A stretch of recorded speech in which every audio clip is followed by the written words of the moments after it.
ऐसा नहीं है कि हम हारे हुओं से बात कर रहे हैं। हम तमाम संजीदगी से, आप सीनियर सियासतदान हैं, हम आपसे इस मामले को उठाना चाहते हैं कि इस मरतबा आपको खोखर साहब, अगर मैं आगाज़ करूँ। जी जी, शो। आपने एक स्टैंड लिया हुआ है कि आप तो नहीं जीते लेकिन कोई और जीत गया। I just want to understand कि ये किस बुनियाद पे कह रहे हैं कि वो दूसरा कैसे जीत गया? अमित भाई, सबसे पहले तो पोलिंग का प्रोसेस समझे ना, कि प्रोसेस ये किस बुनियाद पे हम कह रहे हैं कि पोलिंग एजेंट है, वहाँ पर पोलिंग होती है सारा दिन, हमारे भी एजेंट्स बैठे होते हैं, हर उम्मीदवार के एजेंट्स वहाँ पर होते हैं। शाम को वोटिंग का अमल जब मुकम्मल होता है तो वहाँ का जो प्रिजाइडिंग ऑफिसर है वो उसके गिनती कराता है, पोलिंग एजेंट्स के सामने गिनती होती है, और फिर एक कागज़ के टुकड़े को, जिसको हम फॉर्म 45 कहते हैं, उसके ऊपर लिखा जाता है कि फलाने उम्मीदवार के इतने वोट थे, फलाने के इतने थे, और फिर दस्तखत अंगूठा करके वहाँ पर उनके सामने वो उनके हवाले कर दिया जाता है कि ये आप लेकर अपने उम्मीदवार के पास चले। ठीक। वो फिर हमारे पास आता है, हम जितने फॉर्म 45 फिर वो पर्चे इकट्ठे होते हैं, उनको इकट्ठा करके तो ये तय करते हैं कि भाई ये तो आपका पोलिंग एजेंट तो आपके पास लेके आया ना। ठीक। अब मेरा जो पोलिंग एजेंट मेरे पास लेकर आया, उसके मुताबिक तहरीक इंसाफ के जो कैंडिडेट थे, हिमायत याफ्ता अली बुखारी साहब और शोएब शाहीन साहब, वो इलेक्शन जीते हुए थे, और जो हमारी टैबुलेशन के मुताबिक जो पीछे थे साहब, उनको इलेक्शन जिता दिया गया। यानी फॉर्म 45 जो आपने अपने लिए हासिल किए, उसके ऊपर दूसरी पार्टियों का भी दिया होगा। दूसरी पार्टियों का भी। ठीक। तो और आपके हर पोलिंग हर पोलिंग स्टेशन पे बंदे मौजूद थे? जी हाँ, हर पोलिंग स्टेशन में। कितने बंदे डिप्लॉय थे? 40? देखे ना, मेरे तकरीबन इस वक्त 700 के करीब तो लोग डिप्लॉयड थे। तो अब, और ये सिर्फ मेरे नहीं, हर इलेक्शन लड़ने वाले उम्मीदवार के, अब सबके पास ये फॉर्म 45 मौजूद है, सिर्फ उनके पास नहीं है जो इलेक्शन जीते हैं, सबके पास मौजूद है। तो अब जब आपने वो फॉर्म 47 चेंज करके नंबर बदल दिए, उस नंबर बदलने के नतीजे में वो फॉर्म 45 झूठे हैं या फॉर्म 47 झूठा है? अब फॉर्म 45 का वो कर क्यों नहीं, कुछ नहीं सकते कि बहुत से लोगों के पास भी वो मौजूद है, वेबसाइट के ऊपर डालना शुरू कर दिया। एग्जैक्टली। तो अब ये एक ब्लेटेंट धांधली है। और आपके ख्याल में ये नून लीग को जितवाने के लिए थी? जी हाँ, बिल्कुल। इस्लामाबाद में तो जो सीटें जितवाई गई, जो हमारे पास रिकॉर्ड है, वो तो यही जाहिर करता है, और ना सिर्फ इस्लामाबाद में बल्कि पोठवार रीजन पूरे में। और फिर उसके अलावा अब देखें, बात ये तो एक इलेक्शंस की बात है तलत भाई, हम कब तक पाकिस्तान के अंदर, उसमें मैं आता हूं, अभी जरा मैकेनिक्स पे बात कर लें। तो सवाल ये है खुर्रम साहब कि अगर आपकी जमात को जितवाने के लिए ये सब कुछ किया गया, तो गुजरांवाला के अंदर से नवाज शरीफ की जमात कैसे हार गई? आपकी तगड़ी सीट है। जरा अपने कैंडिडेट के बारे में बताया। बड़ा धांसू सियासतदान है वो जिससे आप हारे, because he seems to be a giant killer. I mean, he brought you down. देखिए, पहले तो बात यह है कि ये जो इलेक्शन हुआ है, बर्नार्ड शॉ के कहने के मुताबिक, it was a mud bath for every soul concerned. हर एक को कीचड़ में नहलाया गया है, और जिसका आपने जिक्र किया कि, तो लिहाजा हम हर आदमी अपनी अपनी जगह पर, अब वही बात है कि ये कह रहे हैं नून लीग को जिताया गया, मैं कहता हूँ मुझे हराया गया। तो लिहाजा हमें एक ऐसा कैंडिडेट, आप क्यों कहते हैं आप हराया गया? कैंडिडेट के बारे में मैं सिर्फ ये कह सकता हूँ, जो हमारे मुखालिफ थे वो कोई पीटीआई में नहीं थे। 5 साल तक उनका कोई नामो निशान नहीं था। आखिरी वक्त पर उनको 4 से 5 हफ्ते पहले उन्हें टिकट दिया गया।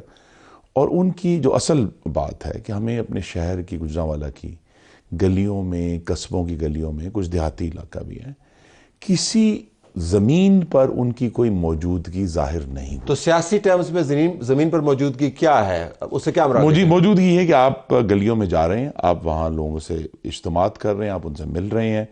फिर इलेक्शन वाले दिन आपके हर जगह पर आपके टेंट्स मौजूद हैं, आपके पोलिंग एजेंट्स मौजूद हैं। उनके कोई टेंट्स नहीं थे कहीं नहीं, यानी 319 पोलिंग स्टेशन में थे, गालिबन 19 या 20 में थे, बाकी पे नहीं थे।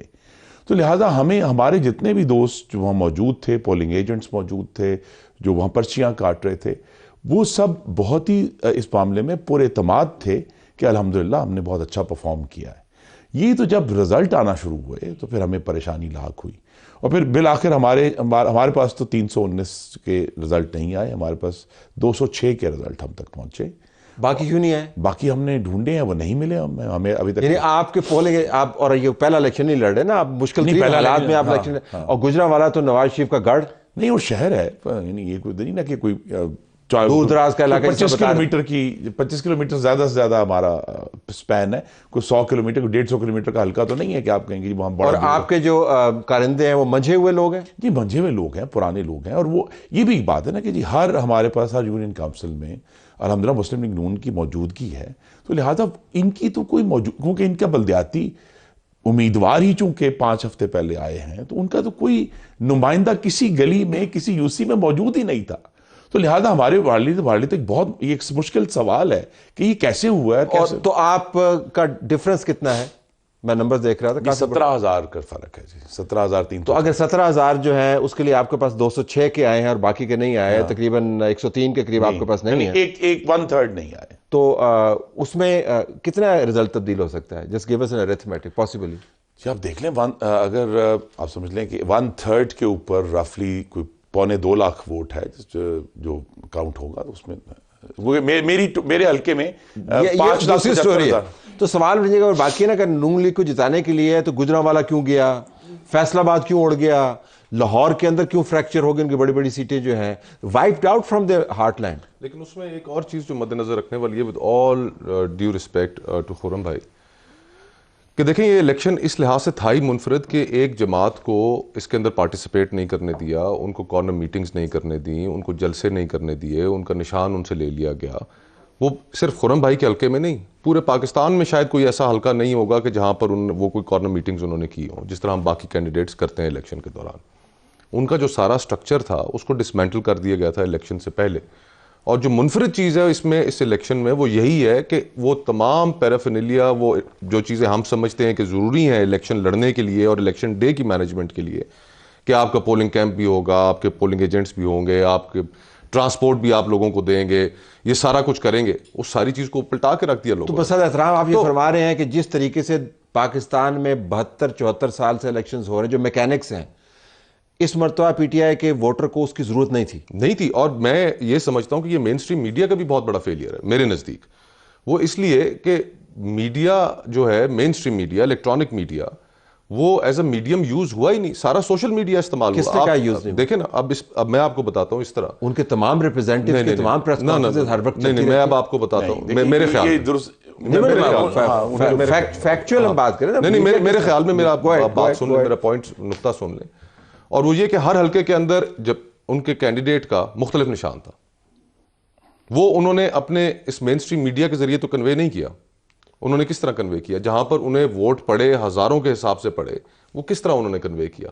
एक हल्के में आपको कम अज कम 3 लोगों के लिए आपको स्टैंप करना होता है, एक एमएनए के लिए। और कि सोशल मीडिया जिसकी पाकिस्तान के अंदर पेनिट्रेशन जो है इस वक्त, उन्होंने ये किया, इस वक्त टोटल पेनिट्रेशन जो है लेस देन 50% है। उसके गांव देहातों के अंदर भी जो खवातीन थी, तो खवातीन को पता था कि कबूतर पर आपने ठप्पा लगाना है, और लगाया, और बोतल पर ठप्पा लगाना सामने रिजल्ट्स, तो वरना चेंज करने की जरूरत क्यों पेश आती है? रिजल्ट्स तो हमारे सामने, but I am just trying to understand as a student of politics, electoral politics, कि is it that, is it, does it work? इतना आसान नहीं है। मैं और ये हल्कों में हुआ होगा कुछ में, हमारे यहाँ तो उनको एडवर्टाइज करने की खुली आज़ादी थी। आखिरी दिनों में उनके भरपूर बैनर चारों तरफ हमें नज़र आ रहे थे। मैं ये कह रहा हूँ, ज़मीन पर नहीं थे वो ज़मीन पर जब आप हल्कों में जाते हैं, ये भी जाते हैं अपने हल्के में, ज़मीन पर कहीं उनका कोई इज्तिमा, कोई झंडा लेके जाता हुआ शख्स। लेकिन इनका मानना यह है कि सिर्फ इस वजह से कि उनका झंडा नहीं था, इज्तिमा नहीं था, डजंट मीन कि वो वोटर तैयार नहीं था। तो इनके मफरूजे के मुताबिक इतना काइयां हो गया वोटर, इतना काइयां हो गया वोटर, इतना कायल हो गया वोटर, इतना मुतहरक हो गया वोटर, और इतना जहीन हो गया वोटर कि सबको चकमा दे के वो पोलिंग बूथ में मौजूद हुआ। अब मफरूजा ये है कि अगर जो नतीजा हम निकाल रहे हैं वो ये कि हम सब बल्दियाती सियासत करना बंद कर दें, हम ज़मीन पे जाना बंद कर दें, और मैं और मुस्तफ़ा जो है मिलकर एक ग्रीन रूम बना लें जहाँ हम हर रोज़ सोशल मीडिया की वीडियोस रिलीज करें। अब अगर ये तरीका है जिसके जरिए आप या जेल में चले जाएं, या जेल में चले जाएं, और क्या तरीका, आप किस तरह कम्युनिकेट करेंगे? और ये बहुत बड़ा सवाल है कि अगर हम मान भी लें, जैसा मेरे भाई कह रहे हैं कि ये सारा वोट पड़ा है, वो वोट क्या 9 मई की तस्दीक की है पाकिस्तान के वोटरों ने? उन्होंने कहा कि जी आपने बहुत अच्छा किया, हियर यू गो, और आग लगा दो, ठीक है? तो लिहाजा उसका मीनिंग भी बहुत भयानक है। एक तो है ना कि वो एक्चुअल वोट कितना था और क्या था, लेकिन उसका जो मतलब है कि अगर ये 9 मई की तौसीक है, अगर ये पाकिस्तान की सियासत में तशद्दुद की और रियासत पर हमलावर होने की तौसीक है, तो ये आने वाले सालों में सवाल पलटाने दें आपके ऊपर। तो अमेरिका के अंदर ट्रंप ने अपने निज़ाम के ऊपर हमला करवाया। अब ट्रंप की लीड है बाइडन के ऊपर 5 पॉइंट की, जो अनब्रिजेबल है। तो क्या अमेरिकी कह रहे हैं कि मेजॉरिटी के अंदर कि हम ट्रंप ने जो वायलेंस किया था वो दुरुस्त है? वो इंडोर्समेंट तो नहीं है, एंडोर्समेंट कर रहे हैं, एंडोर्समेंट आ रही है, और इसीलिए वहां फिर उनका कानून हरकत में आया है और उनका आर्टिकल 13 जो कॉन्स्टिट्यूशन का है वो ये कह रहा है कि जो शख्स इंसरेक्शन में यानी आर्म्ड इंसर्जेंसी में मुलविस होगा वो ऑफिस होल्डर के केपेबल नहीं है। तो लिहाजा वहां एक नहीं, मेरा पॉइंट दूसरा, मेरा पॉइंट ये है कि लोगों के जो जज्बात हैं वो रियासती मफादात जो डिफाइंड है उनसे मुतसाज़म हो सकते हैं, हो सकते पॉसिबिलिटी हो सकते हैं।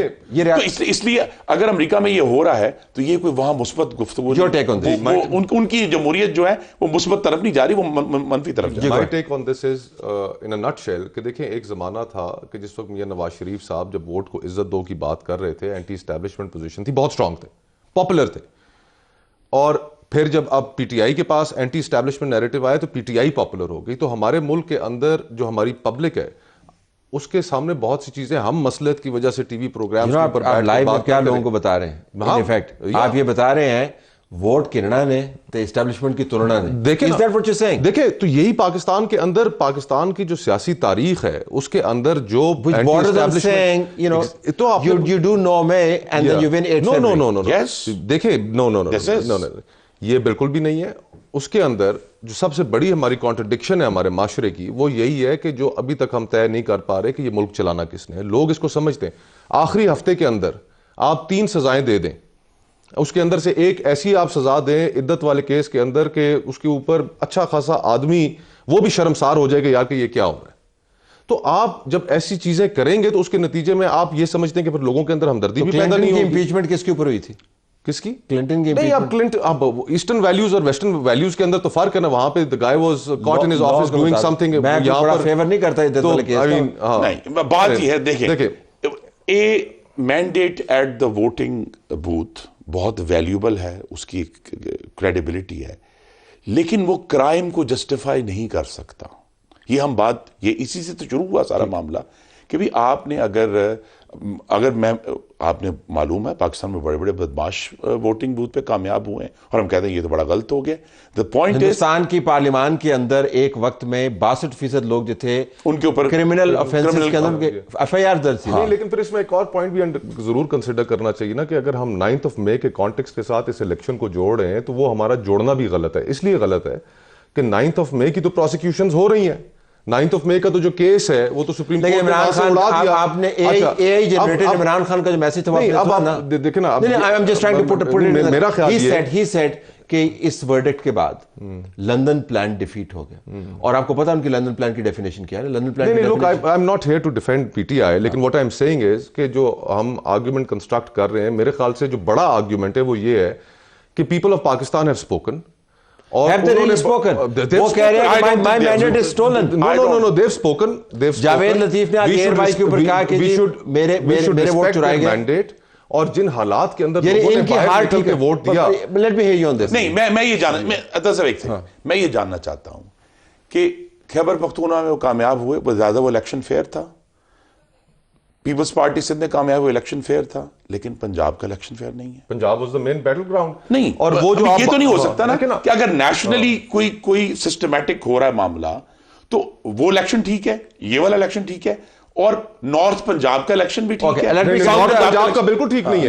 नॉर्थ पंजाब का बिल्कुल ठीक नहीं है। हमें इसको फ्रेज फ्रॉम अटक टू जेलम प्रोटेस्ट हो रहे हैं। तलागंग के अंदर प्रोटेस्ट हो रहा है, चकवाल के अंदर हो रहा है, अटक के अंदर हो रहा है, जेलम के अंदर हो रहा है। देखो साहब, सबसे बड़े प्रोटेस्ट सिंध और बलोचिस्तान में और वो बहुत ही सीरियस प्रोटेस्ट है। यस, ओके, लेट मी हम इसको फ्रेज करते हैं। हमें इसके अंदर जाके इसकी मैकेनिक्स को डिस्कस करना है कि क्या जो हार हुई है नून लीग की वो तो ठीक हुई है, लेकिन जो उनकी जीत हुई है वो मैन्युफैक्चर्ड है। और इंटरेस्टिंग पॉइंट में बड़ा क्विकली डीएचए है मेरे हल्के में। वो जो हम 9 मई वाली बात कर रहे थे ना, पूरा डीएचए तरीके इंसाफ के उम्मीदवार जीते हैं। तो इसका मतलब है कि फिर डीएचए वाले भी 9 मई के साथ खड़े हैं।